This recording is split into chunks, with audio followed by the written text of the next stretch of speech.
reputation. And I think investing more and more in tools, in people, in talent, in services that can help us further grow that space will be extremely important. I think it'll be, no agency will be able to survive if they didn't do that. So I think those are the two big things that we see, and of course investing in more cerebral talent who can think, lead, advisors, advisory roles, etc., which is what will help us get there. And for content, what kind of people are you hiring? Are you hiring PR professionals? Are you hiring journalists? So for content, it's very interesting because there's some PR professionals who get it and some PR professionals who don't. And there's a lot of storytellers, whether it's been erstwhile journalists, it's been people who've been also bloggers who are doing a lot of it themselves. Do journalists get it? Some of them do. Again, like I said, most of them don't. There are some of them who do. And of course, having an editor in-house, making sure you're running it like a whole newsroom is becoming critical for us to deliver, because most publications are running short on talent and bureaus, and they're looking for us for it. Okay. So. We have one last question from Professor Chatterjee.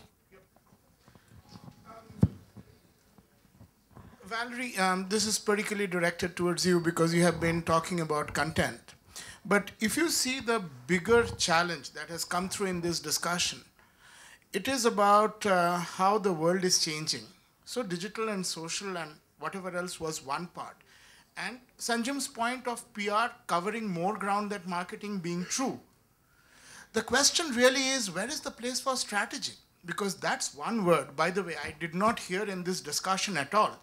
And if PR has to move up the value chain and get those 10x, 25x, or 50x of the current realizations, they need to provide something which is strategic in nature rather than executional in nature.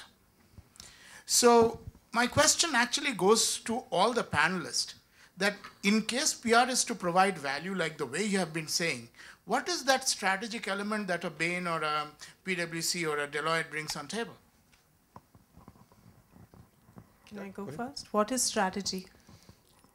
Because at the end of the day, if you you have Bain, there are various people who will bring business object. You want us to rise in being able to deliver a business objective. So you'll have enough and more strategy that is available from the people who invest that much and more to be able to bring you business issues, challenges, etc., which are in the forefront, right? It's about being able to take that and deliver it through and see the company through. And the way and the role that we will play in being able to see the company through is to be able to create or show the way for companies to be able to tell their stories in a far more significant manner to align to that strategy or that outcome or those challenges that have been pushed forward to them. So that is where, for me, I believe that content will play that kind of a role. And our role will be to think that content through a little bit more strategically. So just to take that point of strategy back to content, how will you strategize content from creation to delivery across formats? And the question really comes up is, why is the digital and the media agency is catching up on the content game, like Sanjay mentioned. Sanjay actually brought that point very clearly. And we have an alumni-run company called Glitch, which is primarily in that area. Okay, and they are just riding the bandwagon. They don't even have enough people to meet requirement. Orders are just pouring in. And so therefore, talking about content from a blog perspective is very different from what the advertiser or the brand is looking for. They are looking at interactive, by the minute, change on the fly, have a strategy for 20 pieces over a day so that the engagement keeps happening. And this is what I see for great campaigns, by the way. So the question to you as a CEO is, as a PR agency, how do you latch on to the content opportunity that you see so clearly from a strategic perspective? So for example, let me give you a sense of, if we are able to bring in a lot more thought with your marketers. So there are two parts to content as well, right? There's a marketing side to it, which is an advertising content, and it's be able to run that through server search or whatever else it may be. that you want to keep generating content to play on that piece. But there's a larger play on content which talks about how do you position the company, how are you really creating internal stakeholders to be able to deliver the same story idea, how do you motivate external stakeholders to say the state. So what we would do as a communications company is to maintain that string of messaging that goes right through different elements. So a lot of times you have a media buying company or an advertising agency who possibly will focus only on that element of that particular campaign, but forget about the overall messaging that the whole organization really stands for. And that's what we do, as bringing in a strategic element to what they do. Great. Thanks. Can I throw in a question to Sanjay then? Yeah, okay, one. So Sanjay, just to take that point further from what I asked Valerie, as the marketing head of HDFC Life, where would you put your money? The visible result or the long-term potential result? Well, see, as a group or a company, we always believed in long-term. We are in long-term business anyway, so we'll actually anyway put our money on long-term part of it. But coming back to your question, see again, I don't see, like, when we are talking about PR or strategic PR, fundamentally it is wrong. The fundamentals are pretty clear what we need to do. But how we are going to deliver it is the bigger question mark. While other guys are really learning it much faster on the job and trying to deliver it, here it remains more of a boardroom discussion rather than really coming back. So this is my question to all PR agency. How many of you today has, again, I don't do marketing PR, I do the PR for the entire company, regulatory relationship, everything I do. How many of you today has got an in-house expert? When I give a business challenge or pick up a business challenge, drop an infographic and send it to the all media houses on the same day on a business problem. See, for example, today I don't see any agency have got one in-house guy who can really do an infographic. You all have it. You might have it, but it may probably, so that it's about the quality of the infographic which is going to come out and which will really deliver. All right, on that note. I just want to answer Chatterjee's question. I actually avoid the word strategy. I think the word has been misused, abused. So I deliberately do not use the word strategy, in any one of either my presentations or any one of my discussions. What I feel is that to have strategic insight, to be strategic is a given. To be good in execution is a given. So it's given that if you are a good PR professional, a good marketing professional, you will have a combination of strategy as well as execution. So I would say that, and whether it's a CEO as well. I mean, CEO 90% of the time he does his execution. It's strategy is only 10% or whatever we do. So I would say that it's a given. So I would not really put that as a separate element altogether. Great. Thanks, and I think we are running majorly out of time. So thanks all for coming here for a Sunday well spent, braving the boulders, etc. Over. I would like to call upon Professor Raj Patra to please felicitate our guests. We have custom doodles made by our own creative cell. And please, guys, present them with bouquets.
Guests, please proceed to the next room for lunch. Students, please stay back.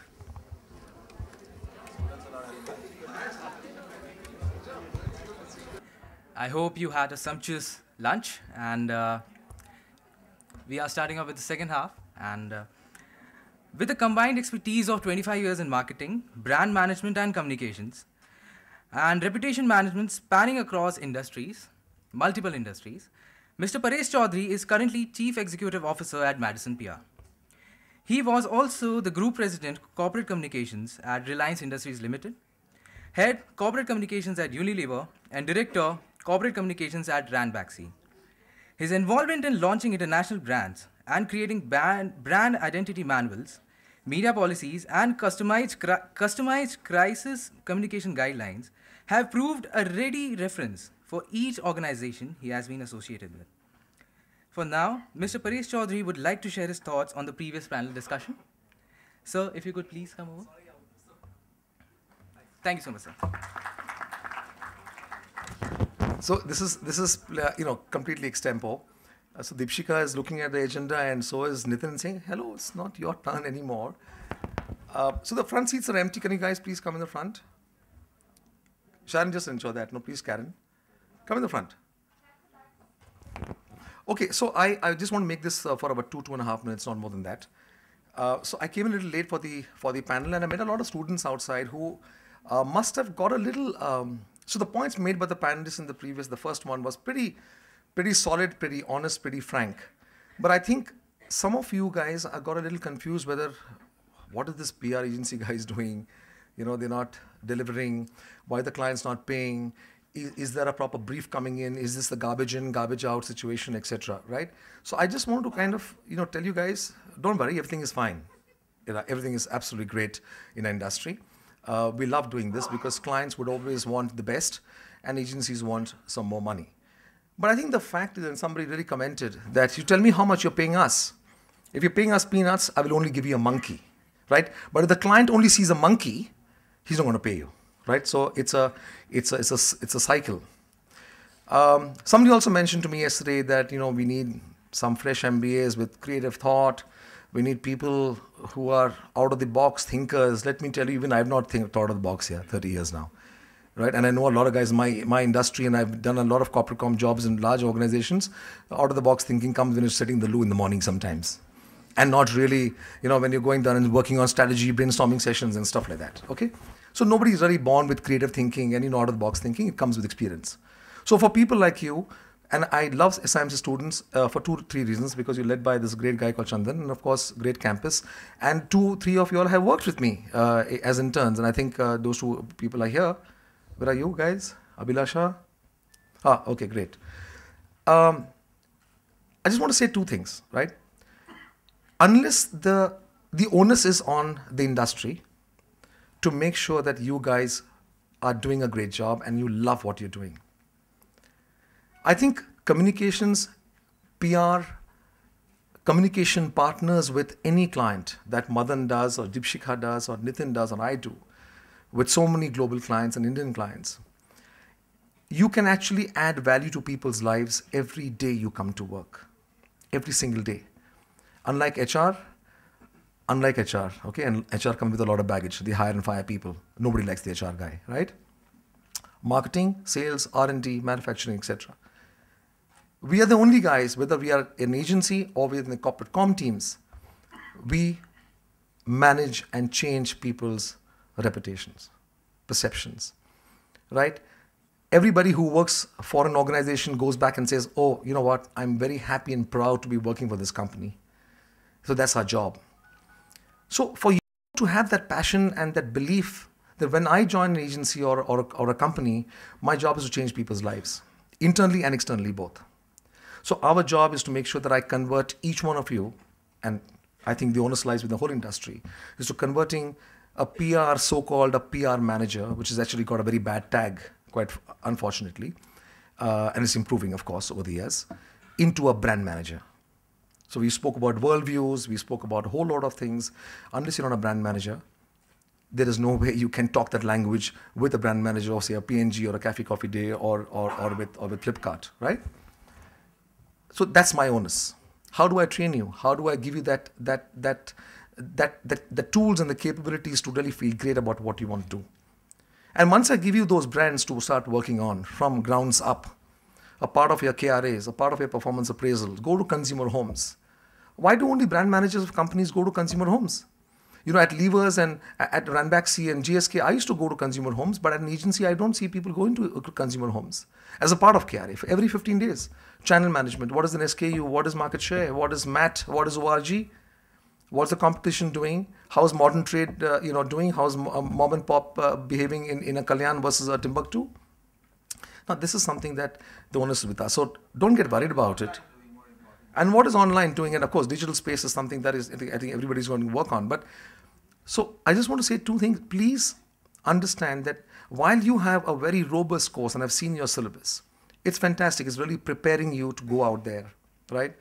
But to expect you to be a great communication partner from day one that you join a large organization or an agency, I think it's asking for too much. I wouldn't expect that. I would want you to come with just two things. A lot of passion to say I will change people's lives in brand building, right? And two, that I love this company for the brands that we have and how honest we are in our communications. So these are two things that you just come with, period. Because the 2 years, what you've done in this campus and what you're learning is good enough. Internship, case studies, external faculty, etc. The onus lies with me. So it's not about monkeys and peanuts. It's about how many questions can you ask the client. I always tell my people across, this is my first job in the agency, it's been 3 years now. I tell my people at every single level, including interns, when I have an induction program for 2 hours, don't take shit from two guys, client and media. Don't take shit from them, right? So if you are giving your best, if you're researching well, if you're really writing well, if you're understanding the brand well, the environment well, that's the job. And we'll convert it into execution, no problem at all. We spoke about strategy. Strategy is important, by the way, right? Strategy is important. Now, how do you define strategy? We'll come to it later, maybe in some other sessions. But how do you understand strategy as simple as what is strategy? So don't worry about the strategy thing. Everybody talks about strategy. Come with a clean heart, come with integrity. And my last point is, I spent 25 years in corporate and 3 years in agency. I've enjoyed every single day I've worked with agency. Today, if I have to go back to a corporate communication job, I'm not too sure I'm going to enjoy it really. The action, the working on multi-brands, the fever of saying, oh, I'm doing an Olay at 10 o'clock and I'm doing a Pantene at 2 o'clock and I'm doing a Cafe Coffee Day at 5 o'clock. And it's pretty awesome. Crisis, issues. What PR can do and what corporate com can do, advertising agencies, media, social, they can't do, by the way. Okay, let me tell you this. Social, of course, can do because it's a part, like Sanjam said, is so much of a part of the whole PR strategy. But what we can do, a lot of integrated marketing mix agencies can't. So remember that. So you're in the right place, right time. New India is coming up in the next 2, 3, 5 years, and get prepared. And let this do some kick-ack verse, okay? Thanks.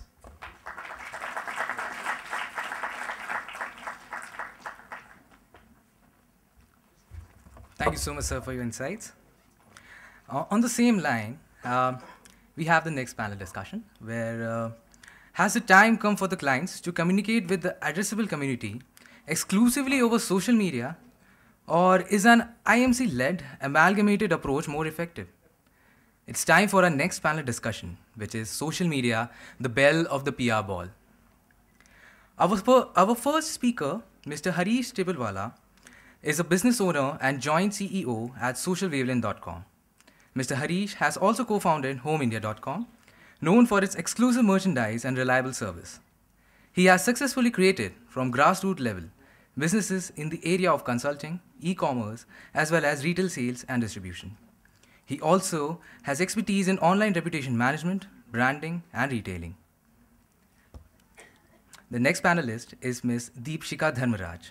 Deepshika Dharmaraj began her career in public relations with Genesis Burson Marsteller, known as GBM, in 1994 after obtaining a master's in business economics from Delhi University. And now, as Chief Marketing and Growth Officer of Genesis, Her role encompasses growth of clients, talent, and building partnerships to further enhance the services and strong backbone of processes and systems. She specializes in integrated marketing, strategic communications, reputation management, and internal communications. The next panelist is a communications manager at Twitter, Ms. Bhairavi Jhaveri. She has been a featured lifestyle journalist for about 9 years in the leading newspapers and tabloids.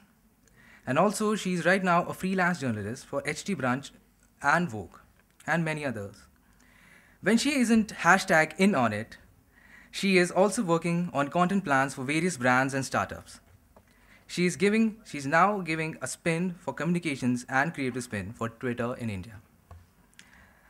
Our moderator for the event, for the panel, is Mr. Pradyuman Maheshwari, who is the adjunct faculty for SIMC.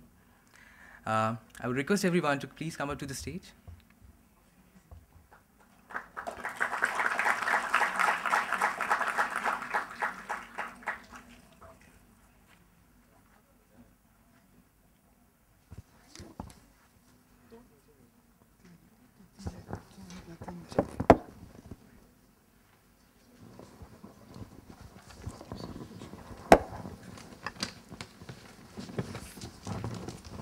Thank you. How do you?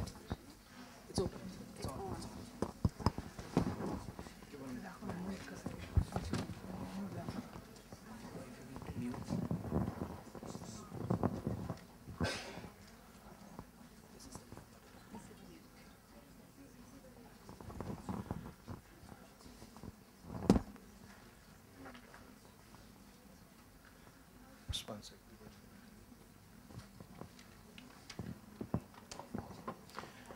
Hi and good afternoon.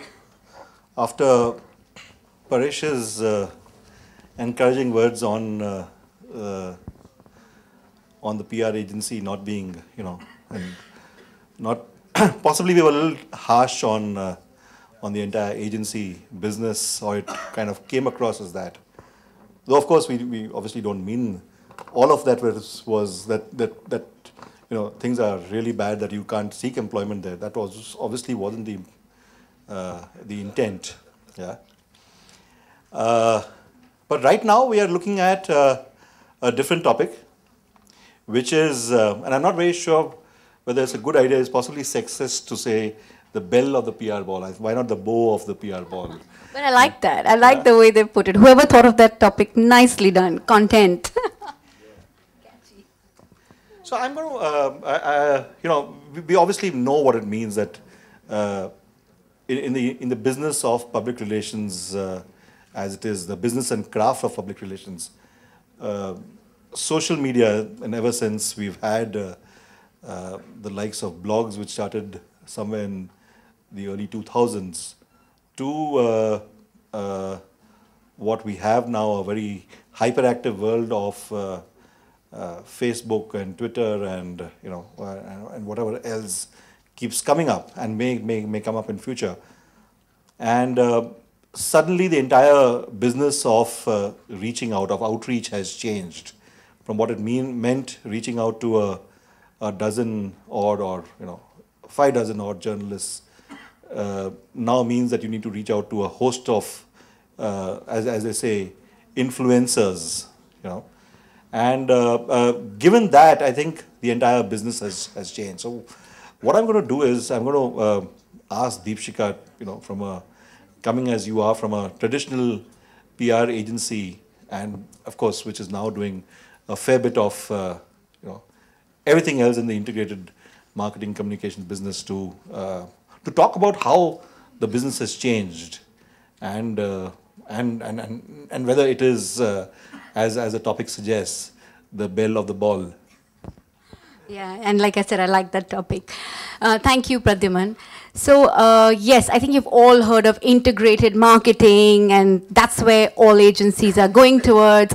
And when I say all agencies, whether it's advertising agencies, media buying agencies, PR agencies, digital agencies, event management, everybody is talking integrated marketing. I want the liberty to show you a little video. And then we will talk about integrated marketing after we see this. I'm sure quite a few would have seen this already, so bear with me, those who haven't. Maybe it'll be nice for them. So this is a campaign which won the Grand Prix at the Cannes Lions this year, right? So it was done in 2014. So just take a look at this.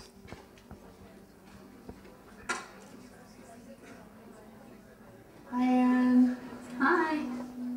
Okay, so I'm going to just give you some actions to do, and just do the first thing that comes to mind. Show me what it looks like to run like a girl. Here.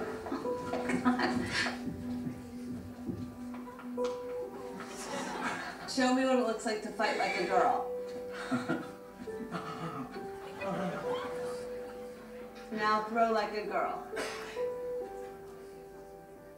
Aww.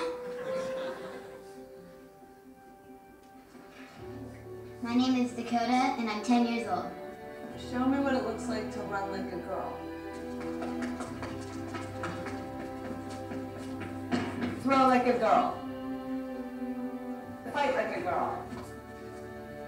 What does it mean to you when I say run like a girl? It means run fast as you can. So do you think you just insulted your sister?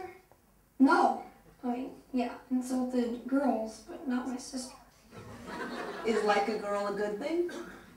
Actually, I don't know what it really, if it's a bad thing or a good thing. It sounds like a bad thing. It sounds like you're trying to humiliate someone.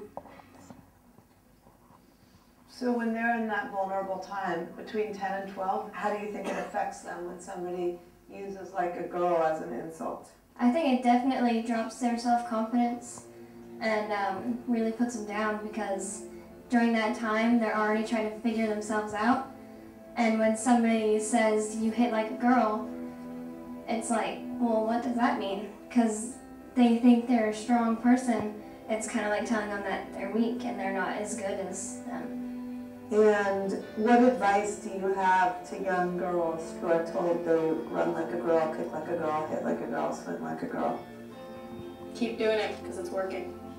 If somebody else says that running like a girl or kicking like a girl or shooting like a girl is something that you shouldn't be doing, that's their problem. Because if you're still scoring and you're still getting to the ball in time and you're still being first, you're doing it right. It doesn't matter what they say. I mean, yes, I kick like a girl and I swim like a girl and I walk like a girl and I wake up in the morning like a girl because I am a girl. And that's not something that I should be ashamed of. So I'm going to do it anyway. That's what they should do. If I asked you to run like a girl now, would you do it differently? I would run like myself. Would you like a chance to redo it? Yeah.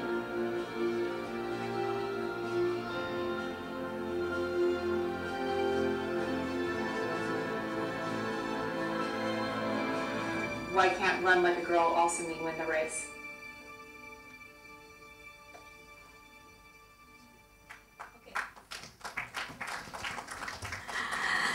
So the reason I wanted to show you this is I want to ask you a question. Is this advertising? Is this PR? Is this social media? What is this? It's PR. Because it won the Grand Prix PR Lions, is that why you're saying it's PR?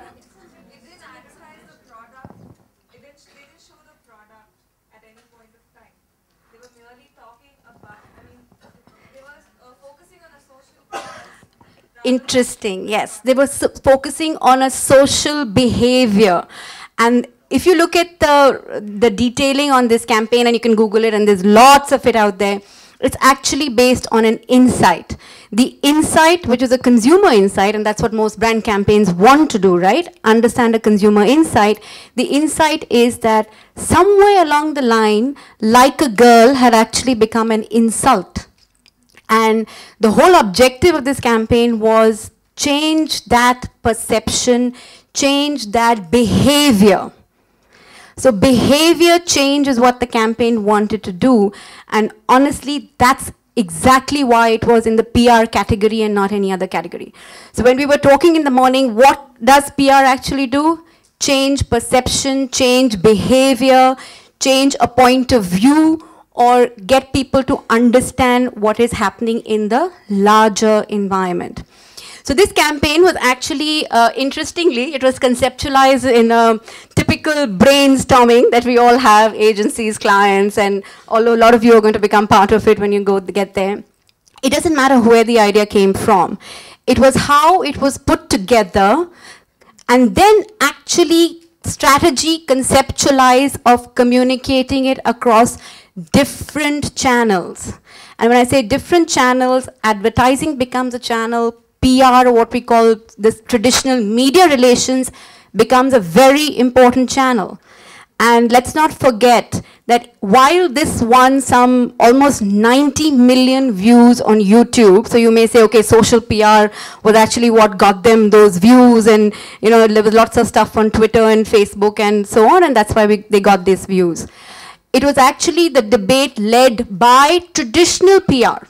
So when you call the traditional PR who set up these interesting conversations on national, international television, put together panels on talking about like a girl and what does it actually mean, let's look at behavior change. Traditional media, I think journalists writing on the issues, they came into the space. So it was truly an integrated 360-degree campaign which went across all mediums, but driven by PR, and the heart of it was a insight, a consumer insight. So I just wanted to put that across, that when we talk about integrated marketing today, it actually comes from the right insight. And in a IMC room or integrated marketing room, today brand managers or brand custodians, they don't really care where it comes from. For him, it's a full team. It can come from any of the agencies. And then we all build on that idea together and each take away our part of it and bring about the execution excellence that we were talking about. So that's where PR is actually today.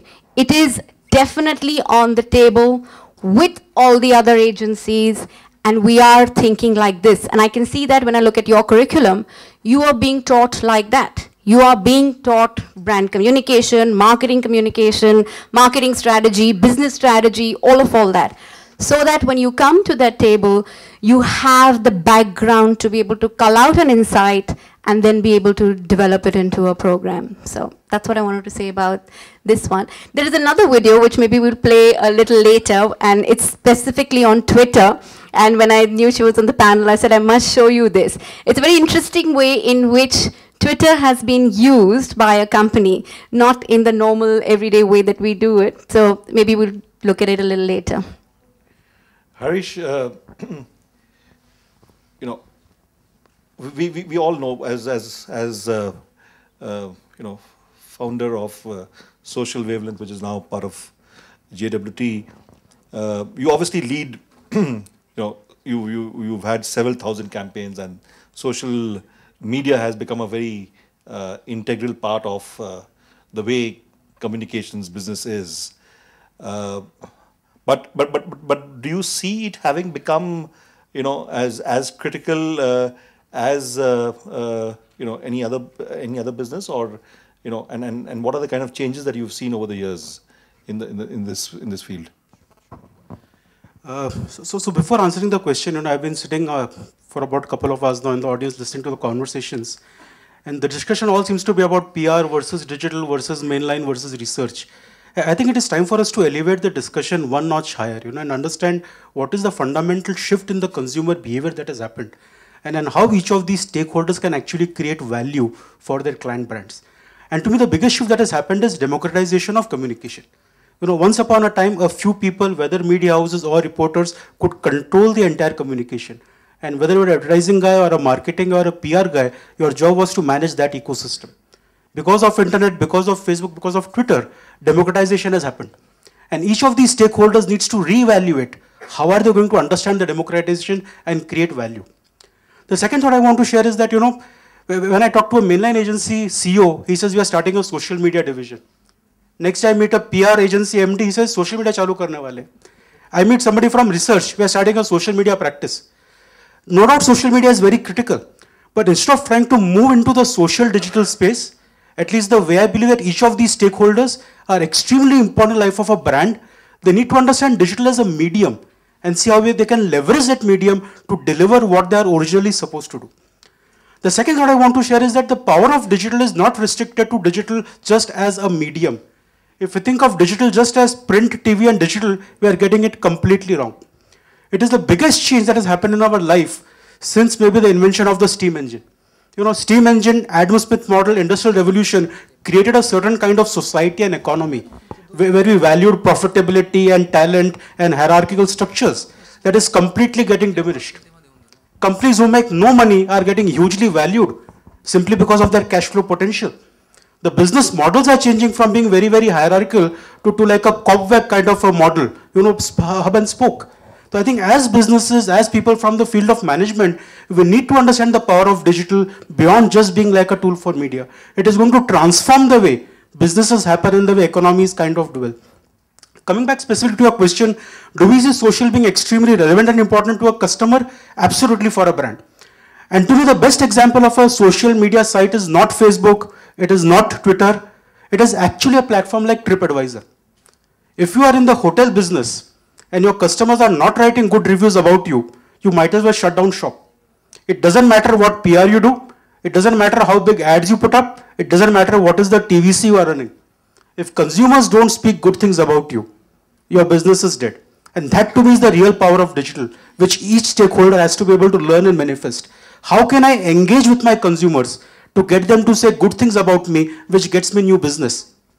The original idea when Facebook started was not to earn likes. It was not about promoted post. It was the concept of fan. What is a fan? Somebody who loves me. So in a mass of 10 million people, can I find that 1,000 people who really love me as a brand? Can I engage with them? So day there is trouble, they will come and defend me. When Maggie was going through all their horror stories, you should be seeing the way people were pouring their heart out on Facebook and Twitter for Maggie. Saying our entire hostel life we have lived off Maggie, what will we do now? I mean, to me that is the power of the medium. But, you know, you mentioned about TripAdvisor, but we've seen in the past that a lot of user-generated content, user-generated comments which are there on these platforms like a TripAdvisor or True or a Zomato, a lot of it is kind of doctored where, you know, the hotel or the restaurant or the, you know, resort might actually influence it. So that's a good question. You know, the digital economy finally is democracy at work. You know, so if somebody goes and doctors a few comments, somebody somewhere will pick it up and figure out that these comments are doctored. So if you actually go to TripAdvisor, not only can you see a comment, you can see the reviewer of the commenter also, saying how many times has he reviewed and what has he reviewed and how many times his comment has been valuable. So the good part about democracy is you can fool people for some time, but you can't fool them all the time. So democracy has its own ways of balancing out and ensuring that people are trying to fool actually get caught at some point of time. Pradhiman, can you just say something? Yeah. Just day before yesterday, I was in Bangalore, and Radisson, the guy at the front desk, he knew I was happy with the service. I said, I want to give you a personal recommendation. Give me your card so that I can send you a recommendation. There is no post on TripAdvisor. When I posted on TripAdvisor, the guy took 2 days to vet my review out.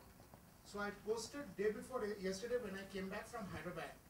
You know, and I think last evening the TripAdvisor post got posted. So there are governance mechanisms in place to filter out shady comments. And you've got them 500 points on your Jet Airways. I don't care. I fly Indigo, who doesn't care either. Right. Having traveled just on TripAdvisor and having traveled 16 months, stayed in probably around 100 hotels, I can say that I trust TripAdvisor only 25%. And that's not a person who's actually used TripAdvisor very, very frequently. All right. So on another note, Bhairavi, you've been a active journalist and now are looking at communications for Twitter. But you know, this entire business of microblogging, and it has gained considerably over the years, and increasingly, you know, the influencers, as they're called, are reaching out to the publics via Twitter. And you know, obviously, in organizations like yours, you all have fewer people doing a lot of work and a lot of insights. But what are the insights in terms of the way a platform like Twitter is being used for outreach? I think when we started out with, using Twitter, it exploded. There was a lot of talk, a lot of people who became influencers with time. But now it's sort of plateaued because the credibility of the influencers is in question at the moment. They are being bought for the tweets that they post, so nobody really knows when they're actually blogging, microblogging about something they've actually experienced, or is it somebody paying them for that tweet. So now that the influencers landscape is changing on Twitter, I think brands need to really work on producing their own content much more effectively in order to be a great account on Twitter, like a great user. I mean, it's multi-layered because the thing is that there needs to be consistency on how brands use social media. It needs to be done on several levels. Like, one is housekeeping, where people are asking them something that they need to respond about. Secondly, when there is an event, they need to tweet, correct information, give live updates from wherever they are. And thirdly, it's also managing grievances that may come, at them at some point on Twitter or Facebook. Where I see the gap is that brands are trying to jump into conversations where they think they belong, but they don't. So it's sort of like a fear of missing out. They want to be in your face, but they're not finding the right conversation to start, and they're not able to self-start conversations at this point. I think that is where the problem lies at the moment. But do you find brands using it effectively? Some do, not all. For example, I'll give you, something that I experienced personally. I just tweeted something, funny to Vodafone saying, if I'm going to hold for 10 minutes, I want to hear better music at least, And the person handling the account tweeted back saying, please DM me your query and I will get back to you. So, it's literally very robotic that they are just trying to answer my question without really understanding that I'm actually joking about this. So if you're going to be there, and it's great that they can respond in time, but then it needs to be the correct response. Otherwise, it's not effective. Actually, before I move to the next, and ask Deepshika to comment, is as an organization, are you really doing a bit to evangelize effective use of the platform? Yeah, so we do have strategic and innovative tie-ups with brands where we try to make use of the platform in order to create an innovative service for the brand. For instance, for Jet Airways, we've created something which is a hashtag Jet Instant, which will give you, updates on your flight or your, on your check-in or, anything else that you may require while flying.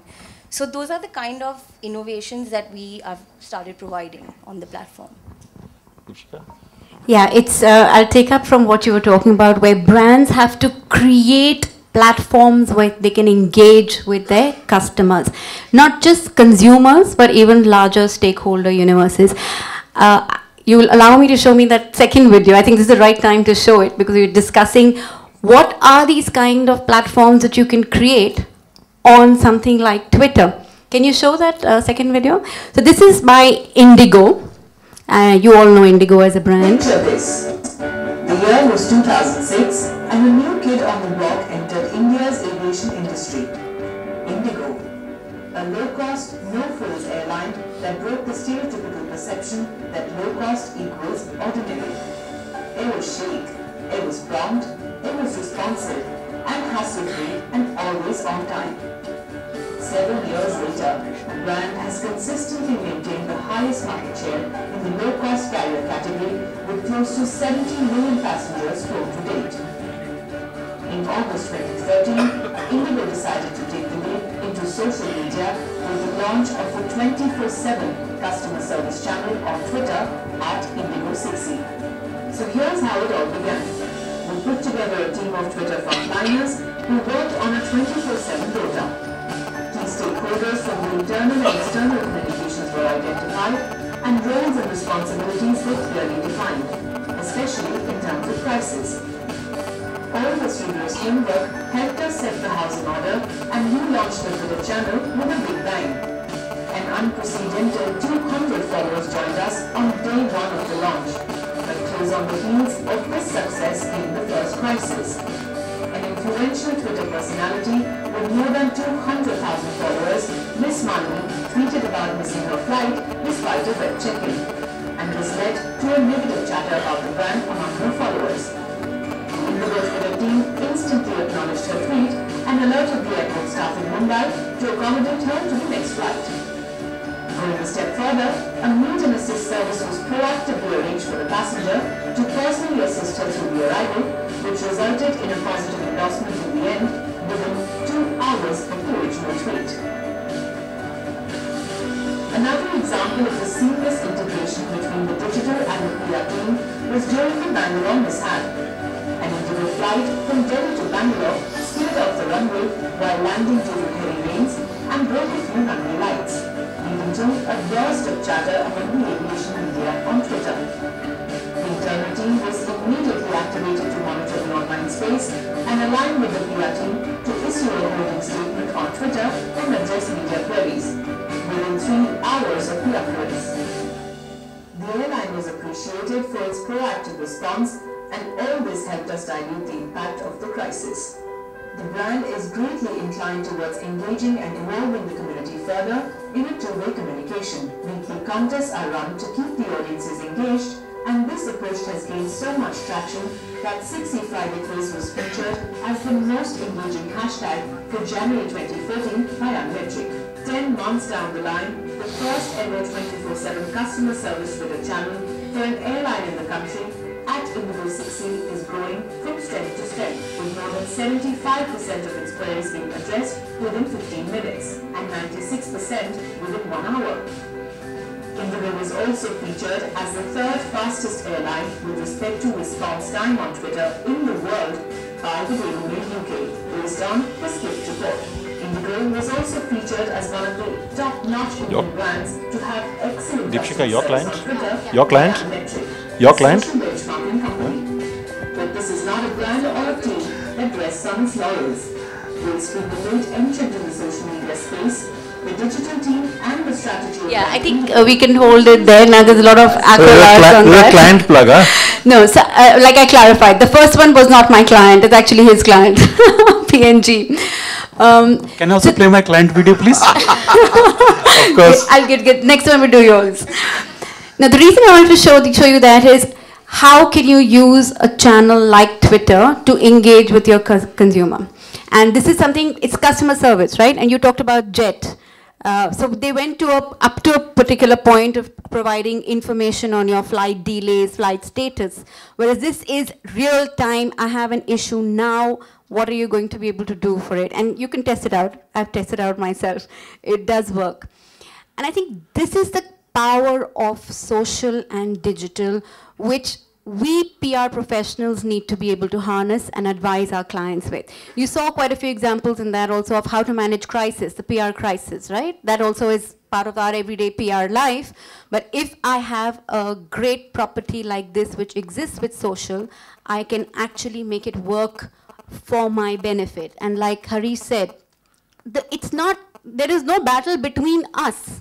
It's about what is required for the brand, what will work best at what particular time, and which medium to use to do that.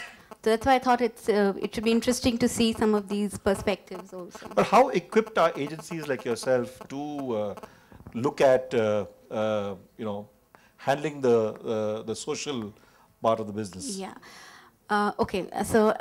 Because there are the fact that you have agencies like Social Wavelength existing and part of the same group that you are you are part of. Yeah, right? absolutely. Obviously means that PR agencies were late to get onto the realize the potential, and as was discussed in the earlier panel too. So I have to say, I of course represent an agency which woke up to this almost 5 years back, to social. And we have been experimenting the first 2 years. Some started, didn't start, and like Harish said, kabhi hua, kabhi nahi hua, kuch hua, nahi hua. And when we realized the real problem was, we were trying to train traditional PR people to be able to do social. Not going to happen. It is when we decided we will get people who are socially inclined from social digital agencies possibly, and we do have one of his ex-colleagues now who heads up our social digital cell.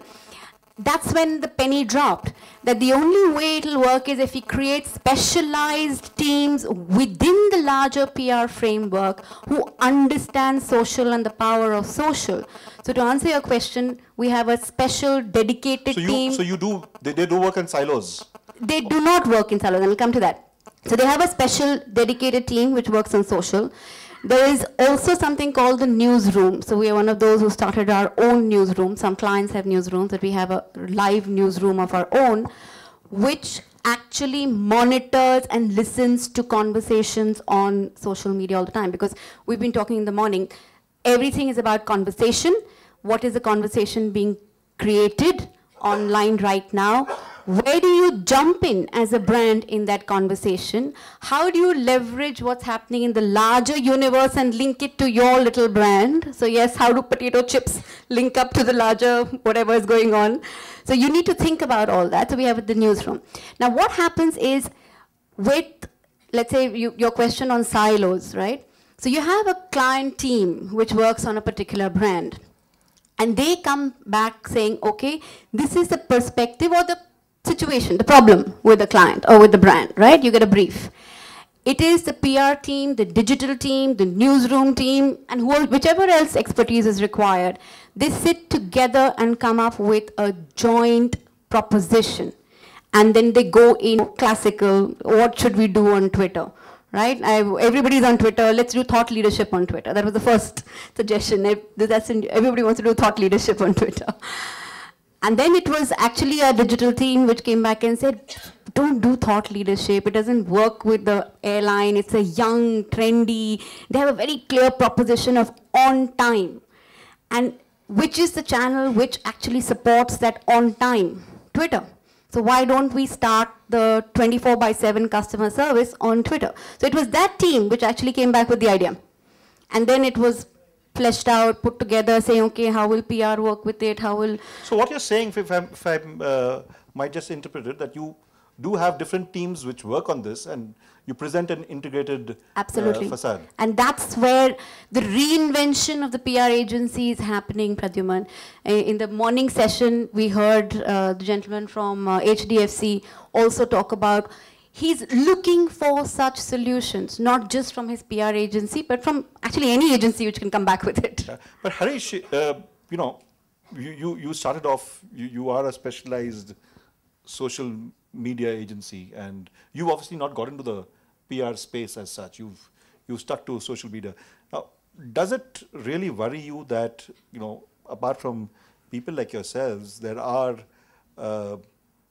several people who have now got into this whole business of social media? They possibly do your account for your handle for 5,000 rupees a month, and you know, do the job.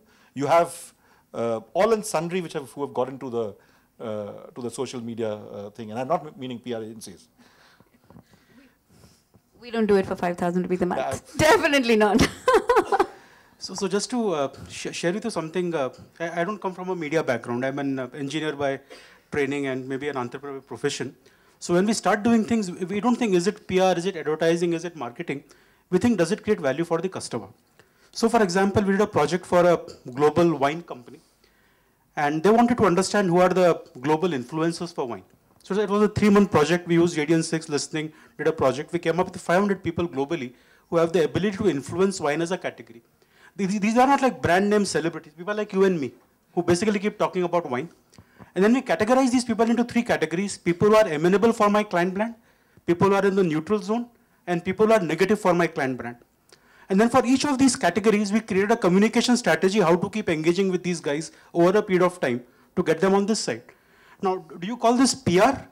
I'm sure most PRs will call it PR. We just thought it as customer engagement. Okay? So we don't come from a mindset saying, is this PR, is this digital, is this social, is this marketing? We try to identify what is the client problem and what digital solution can we build that solves the problem. answer to your question that can somebody come into our territory? I mean, I think we live in a capitalist society. Anybody can get into anybody's territory.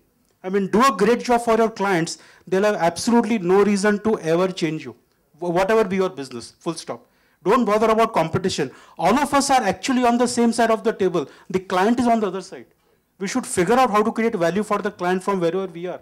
And life can sustain. But what's happening consequently is, and while it's good to have a free-for-all, in many ways, but what's also happening as a result of which is that the whole profession is getting sometimes a bad name because, you have unscrupulous practices being, at play. No, but that will happen in any profession, any business, right? Water will take time to settle. Guys who are here a long time and creating value will remain at the top. It's happening in the .com industry, e-commerce industry, media industry. You'll have all kinds of people doing all kinds of things. People who are long-term will sustain. If I may add, I think the unscrupulous part and all that, every profession, however age-old it is, there are parts of it. What is really going to survive, or what will win rather, forget about survive, is ideas. When you have a winning idea for a client, it doesn't matter which discipline it's coming from.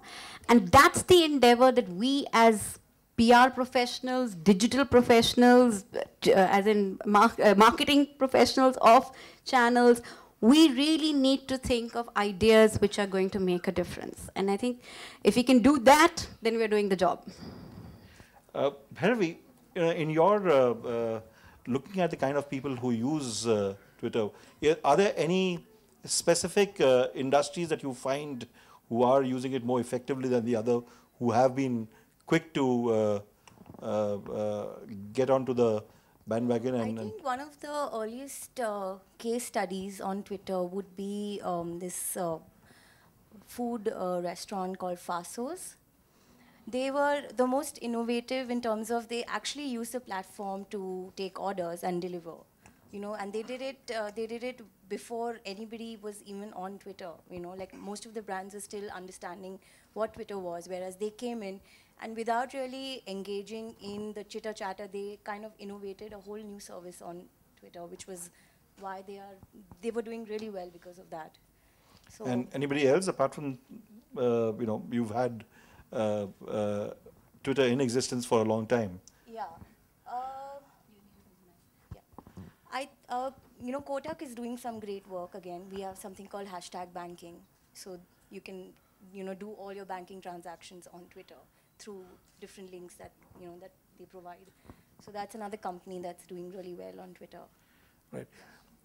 Harish, in terms of, I was, Sanjim Rajshekar is here and I was speaking with him yesterday, and he was mentioning about how social media is a very important part of his activity in the corporate communications business at Flipkart, because a 24/7 operation is requires listening at all times, and how important, how effectively are clients really using,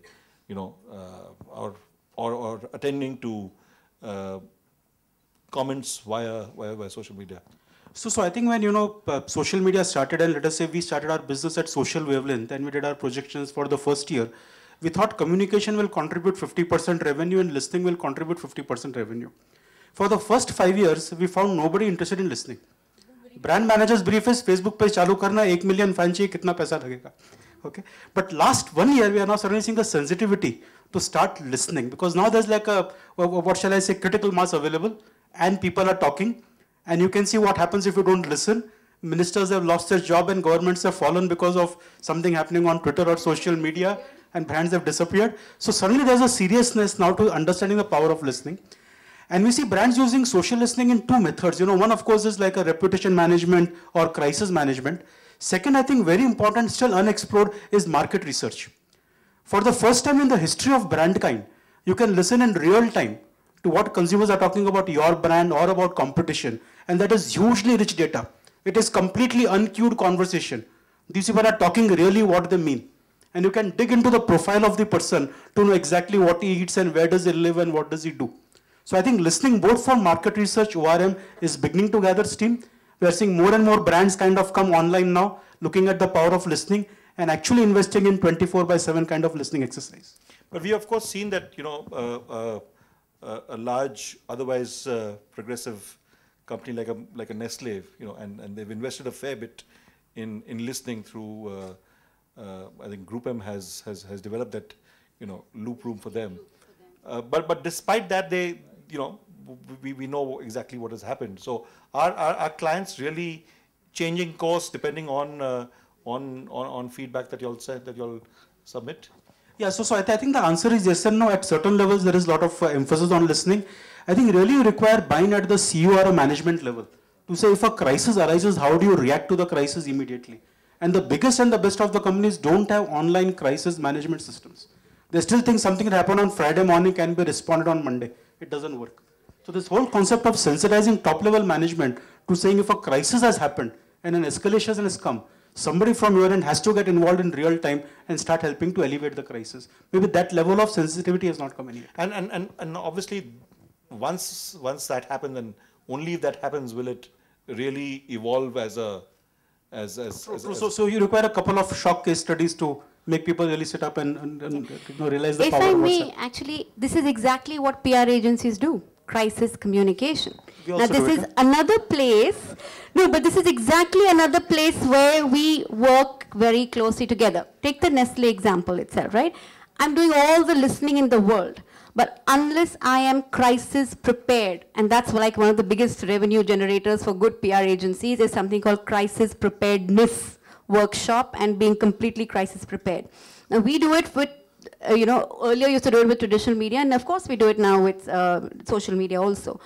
So a company has to be crisis ready and prepared that if, let's say, a tweet like this happens and we start getting blasted in this space, these are the ready, pre-approved responses that we will be able to give like this. Not wait to send it to now Switzerland head office or New York head office who will then approve statement which will take 3 days and we are dead by then. So I think that's where another place where you see there's a very close working between PR agencies and social media agencies of being able to pick it up and say, hey, crisis response on social links very closely again with and your clients are responding to that. Absolutely. It's interesting. I'll also share another thing. We were talking about this, and I think Madan mentioned right at the beginning that some of us in the older generation need to learn social and digital, right? A lot of you are probably like, it's what is there to learn? You know it, you know what to do. A lot of our senior leadership in the client world is in our generation. They don't know what to do with the Facebook or the Twitter. And it's not that they don't want to, they're just terrified of getting onto Twitter, right? And what will I put over there? And what if somebody turns around and says something negative and I'm the CEO, managing director of so-and-so and so on. It was interesting, just day before I was reading in the ET, the head of BCG, Asia Pac, saying that he just doesn't know these spaces. It's not that he doesn't want to do it. So the other thing that we are doing, and I'm sure you're doing a lot of it also, is training. Training of senior leadership to understand how social digital media works. And I think if it starts over there, there's this reverse mentoring that's happening in some organizations. They actually take in a young person who knows social digital, let's say a 24-year-old like you, they actually reverse mentor the CEO, the managing director on how to use these channels and what to do with them and how to actually make them useful for you. So there's a lot of that also happening. Great. I'm going to invite the audience for questions. We are at 3 o'clock. We have some time, but still. Yeah, questions?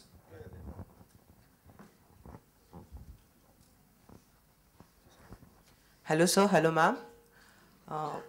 Ma'am, as we are talking about social media, I came across on Facebook and Instagram a page called advertisement versus PR.